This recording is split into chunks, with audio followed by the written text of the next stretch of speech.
Astros da Física.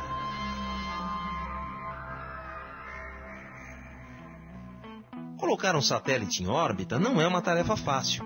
Foram necessários muitos esforços no decorrer da história para dominarmos essa tecnologia tão importante nos dias de hoje.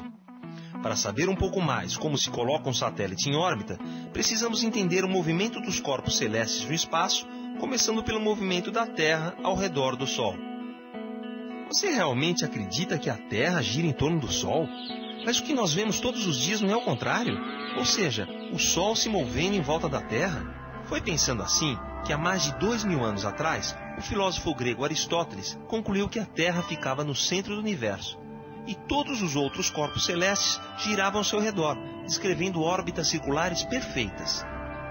O astrônomo grego Cláudio Ptolomeu também acreditava que a Terra estava imóvel no centro do universo e ao seu redor girava o Sol, a Lua, os planetas e as estrelas.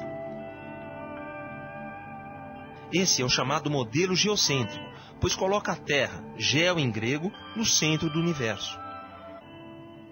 Mas, se observarmos a Terra o movimento dos planetas durante alguns meses, vamos perceber que eles não descrevem movimentos circulares como deveria ser se estivesse girando ao redor da Terra. Na verdade, em determinados momentos, eles parecem voltar para trás e em seguida continuam no seu caminho original, bem diferente do que o modelo geocêntrico afirma. Por esse motivo, quase 1300 anos mais tarde, o monge Nicolau Copérnico começou a fazer mais observações e a estudar os escritos de Aristóteles e Ptolomeu. Assim, chegou à conclusão que o sistema geocêntrico apresentava problemas inexplicáveis. Depois de muito estudar, Copérnico acaba postulando uma nova teoria, em que o Sol é colocado no centro do sistema solar e todos os outros astros, inclusive a Terra, giram em torno dele. Esse é o chamado modelo heliocêntrico, pois coloca o Sol, Hélios em grego, no centro do sistema solar.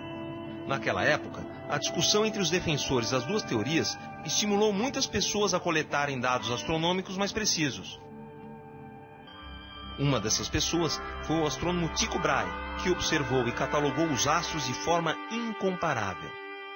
Tycho percebeu que, ao utilizar o modelo heliocêntrico, as suas previsões eram muito mais precisas do que se utilizasse o modelo geocêntrico. Surge então um homem com um grande talento matemático, que irá ajudar e complementar o trabalho de Tycho. Seu nome, Johannes Kepler. Com os dados de Tycho, Kepler leva adiante seus cálculos e percebe que todo planeta descreve uma órbita elíptica ao redor do Sol, estando este num dos focos da elipse. Esta afirmação é conhecida como a primeira lei de Kepler. É bom lembrar que a Terra, apesar de descrever uma órbita elíptica ao redor do Sol, é uma elipse de excentricidade tão pequena que podemos dizer que sua órbita é quase circular. Kepler descobre também que as velocidades dos planetas são reguladas pela varredura, ou seja, a linha que une o planeta ao Sol varre áreas iguais em tempos iguais. Essa descoberta acaba sendo conhecida como a segunda lei de Kepler. A terceira e última lei de Kepler afirma que quanto mais distante um planeta estiver do Sol, maior o seu período, ou seja, mais tempo ele levará para completar uma volta em torno do Sol. Com essas três leis, Kepler tira definitivamente a Terra do centro do universo. Os planetas passaram a descrever órbitas elípticas e o Sol passou a ocupar um dos focos dessas elipses. O interessante é que essas leis valem para quaisquer corpos do universo, sejam eles estrelas, planetas, cometas, satélites naturais ou satélites artificiais.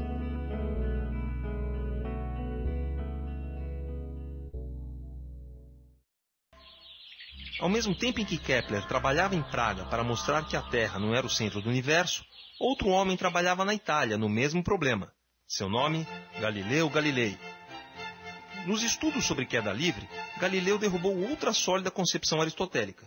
Segundo sua teoria, o tempo de queda de um corpo não depende da sua massa, pois é a resistência do ar que faz com que os corpos mais leves levem mais tempo para cair do que os corpos mais pesados. Ou seja, se estiverem no vácuo, uma pena de ave e um bloco de chumbo levarão o mesmo tempo para cair de uma mesma altura. Para Galileu, os seres humanos, a Terra e tudo o que há no universo estão sujeitos a leis naturais, que a física e a matemática podem descrever. Sendo assim, a Terra e todos os objetos em sua superfície estão em movimento de rotação e de translação, ou seja, o estado natural de tudo que se encontra na Terra é o movimento. Foi Galileu quem evidenciou que a Terra exerce uma força de atração sobre os outros corpos, chamada mais tarde de força gravitacional. Também estudou o movimento balístico, mostrando que o percurso de qualquer projétil perto da superfície da Terra é um arco de parábola, em função da combinação da força gravitacional e o estado de inércia do corpo. No mesmo ano da morte de Galileu, nasce na Inglaterra Isaac Newton, o primeiro a publicar as famosas 3 leis de Newton. A primeira lei, ou o princípio da inércia, diz que um corpo continua em estado de repouso ou de movimento retilíneo uniforme, ao menos que seja obrigado a mudá-lo pela ação de uma força externa. A segunda lei, também conhecida como o princípio fundamental da dinâmica, diz que se uma força age sobre um corpo, sua aceleração será proporcional à força aplicada.